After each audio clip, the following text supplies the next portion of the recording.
Mannu bike लेकर अपने मामा के यहाँ जा रहा था। गांव में उसके मामा के बहुत खेत। मन्नू बेटा आ गए?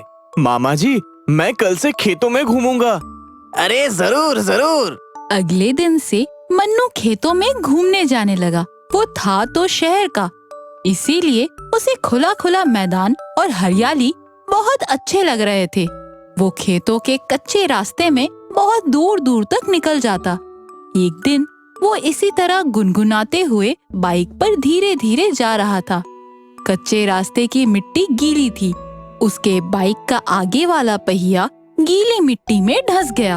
अरे बुरे फंसे, बाइक का पहिया पूरे गीली मिट्टी के अंदर फंस गया है। लगता है पंक्चर भी हो गया है। अब क्या होगा? आसपास तो कोई गांव क्या, एक इंसान भी नजर नहीं आ रहा। बुझे मन से मन्नू बाइक के पहिए को मिट्टी में हाथ डालकर निकालने की कोशिश करने लगा। इस कोशिश में मिट्टी के अंदर उसका हाथ किसी वस्तु से जा लगा। अरे मिट्टी के अंदर ये क्या है? जरा निकाल के देखूं तो। उसने मिट्टी के अंदर से उस चीज को बाहर निकाला तो वो एक माउथ ऑर्गन था। अरे ये यहाँ कैसे आ गया? देखने में तो बहुत पुराना लगता है। उसने मिट्टी में सनी माउथ ऑर्गन को ले जाकर बगल के पोखर से साफ सफाई किया।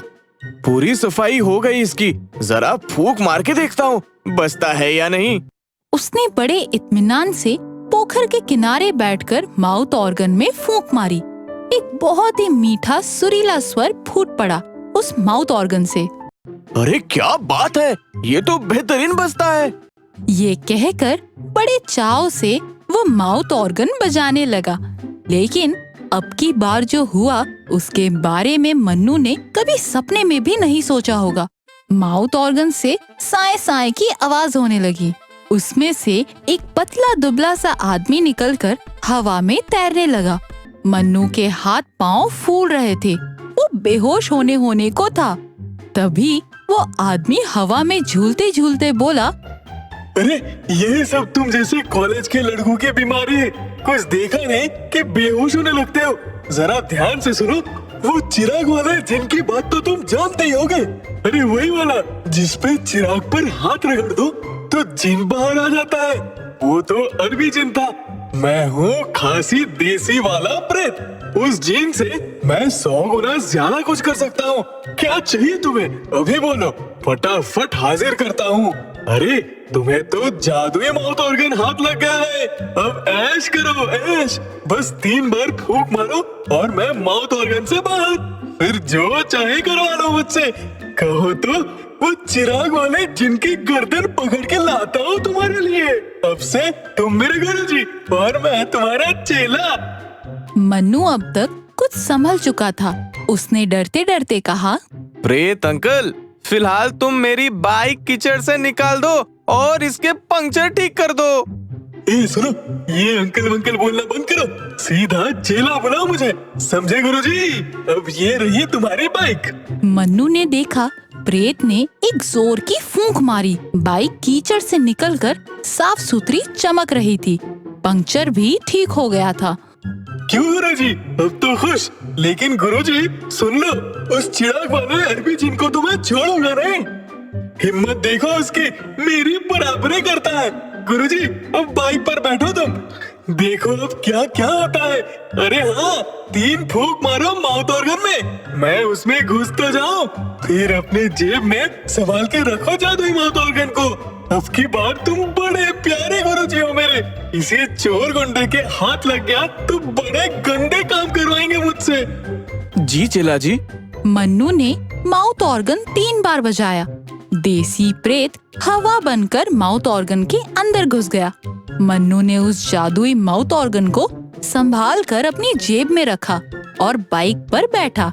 अरे ये क्या, बाइक से भी 2 चिड़ियों के बड़े बड़े पंख निकल आए और तब वो बाइक हवा में पंख मारता हुआ मन्नू को लेके उड़ चला उसके मामा के घर। मन्नू कॉलेज में पढ़ता है।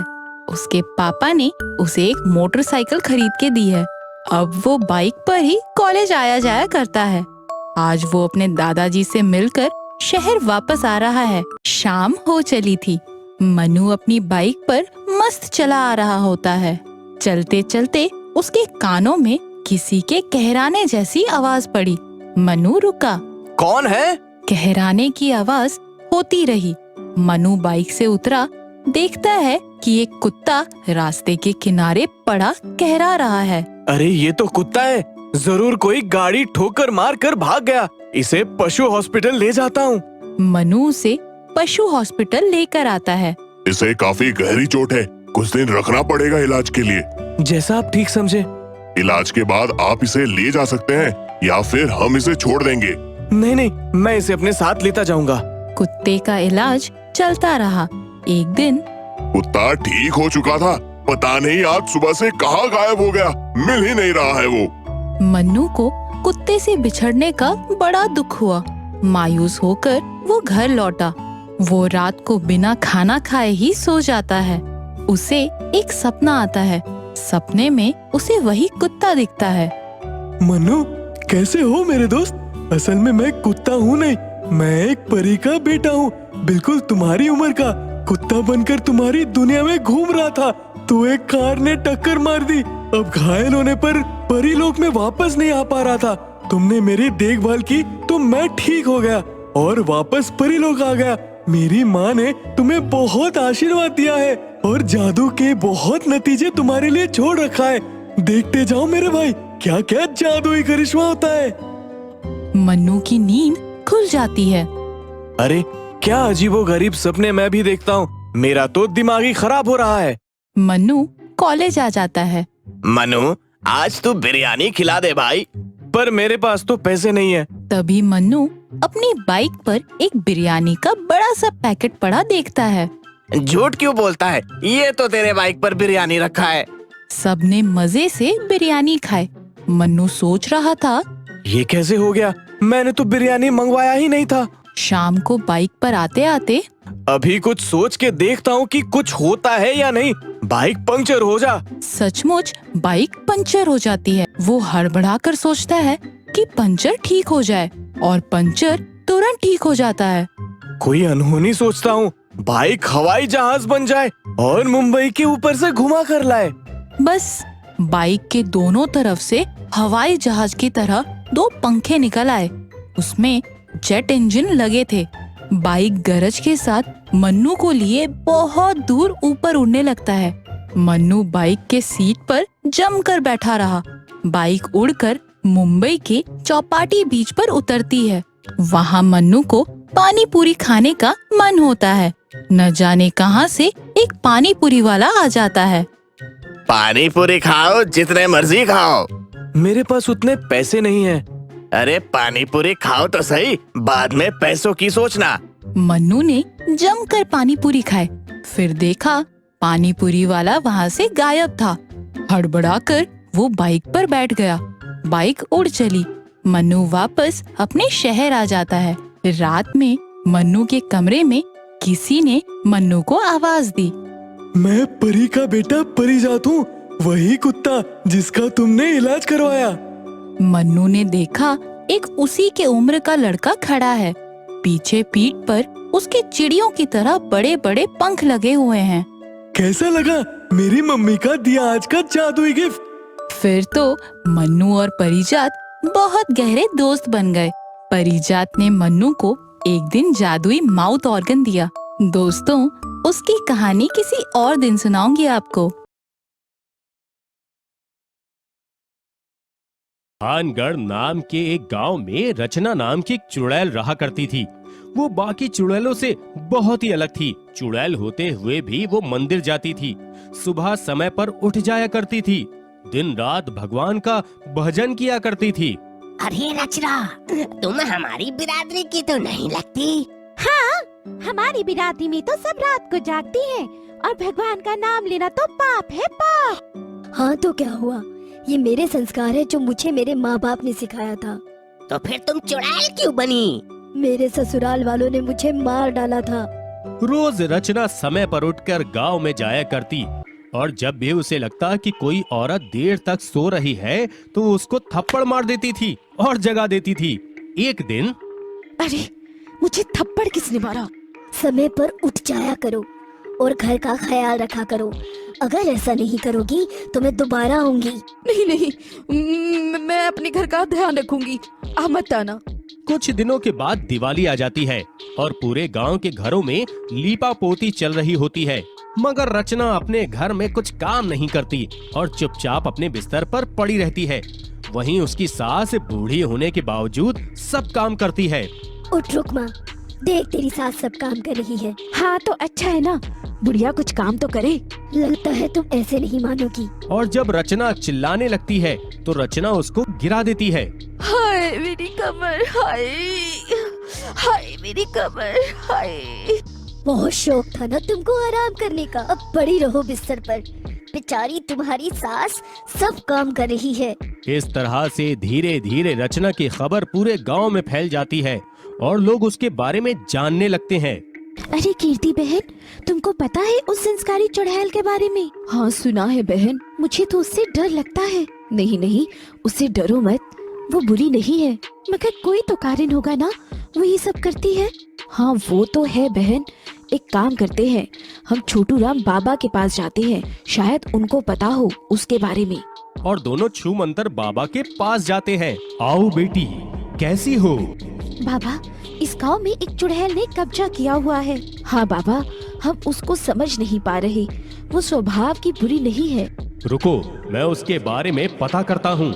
छू मंतर बाबा हवन कुंड में आहुति देते हैं और कुछ मंत्र पढ़ते हैं और थोड़ी ही देर में अपनी आंखें खोल देते हैं और कहते हैं, अरे ये चुड़ैल दिल की बुरी नहीं है। दिल की बुरी नहीं है तो फिर उसकी आत्मा क्यों भटक रही है? मुझे उस चुड़ैल से मिलना होगा। और छू मंतर बाबा हवन करने लगते हैं और वहाँ पर रचना आ जाती है और रचना कहती है, क्यों बुलाया मुझे यहाँ? सब काम छोड़कर आई हूँ, तुलसी में पानी भी डालना था मुझे। क्यों कर रही हो तुम ये सब? चली जाओ, तुम्हारी जिंदगी खत्म हो गई। नहीं, मेरे पति मुझे लेने आएंगे। पति लेने आएगा मतलब? दरअसल मैं बहुत ही बुरे स्वभाव की थी, दिन भर घर में कलह कलेश रखती थी और कोई काम नहीं करती थी। अच्छी गृहिणी होने का कोई भी संस्कार नहीं था मेरे पास। उसके बाद मेरे पति ने मुझे घर से निकाल दिया और मेरे पीहर वालों ने भी रखने से मना कर दिया और फिर मैंने जंगल के एक पेड़ से लटक कर फांसी खा ली। अच्छा, तो तुम इसलिए चुड़ैल बन गई, मगर तुम सबको मारती क्यों हो? मैं सिर्फ उन औरतों को मारती हूँ जो असंस्कारी होती हैं। मगर बहन, तुम अब चली जाओ। मैं क्या करूँ, मुझे मुक्ति नहीं मिल पा रही। उस दिन से छू मंतर बाबा चुड़ैल को मुक्त करने के तरीके ढूंढने लगते हैं, मगर उनको समझ में आ जाता है कि जब तक वो अपने ससुराल वापस एक बार ना चली जाए उसको मुक्ति नहीं मिलेगी। थोड़े दिनों बाद छू मंतर बाबा रचना के ससुराल वालों से बात करते हैं। देखिए, आपकी पत्नी ने आत्महत्या की थी और अब उसको मुक्ति नहीं मिल रही है, तो बाबा अब हम क्या करें? अगले महीने शिवरात्रि आने वाली है, बस उसे एक दिन के लिए उसे फिर से अपने घर की पत्नी के रूप में स्वीकार कर लो और उसको संस्कारी बहू का खिताब दिला दो। मगर मेरी माँ डर जाएगी, उसे मैं कैसे मनाऊं? अब वो संस्कारी चुड़ैल है, वो कुछ नहीं करेगी, बस उसका तुमसे और तुम्हारी माँ से अपनी तारीफ सुननी है और वो चली जाएगी। तब रचना का हस्बैंड कहता है, ठीक है बाबा, जैसा आप कहें। और शिवरात्रि के दिन चुड़ैल अपने ससुराल रहने आ जाती है। वो सुबह समय पर उठती है, घर का सारा काम करती है और खाना भी समय पर बनाती है। तब रचना का हस्बैंड कहता है, मुझे माफ कर दो रचना, मुझे माफ कर दो, मैंने तुमको सुधरने का एक मौका भी नहीं दिया। ऐसा मत बोलिए। तब रचना की सास कहती है, तुम बहुत ही अच्छी हो, हमसे गलती हो गई बेटा, तुम तो बहुत ही संस्कारी हो, अब इस घर में हमेशा रहना रचना। नहीं माँ जी, अब तो मेरे जाने का समय आ गया है, अब मैं नहीं रुक पाऊंगी। और रचना आसमान में उड़कर चली जाती है और उस दिन से गांव में सब औरतें चैन से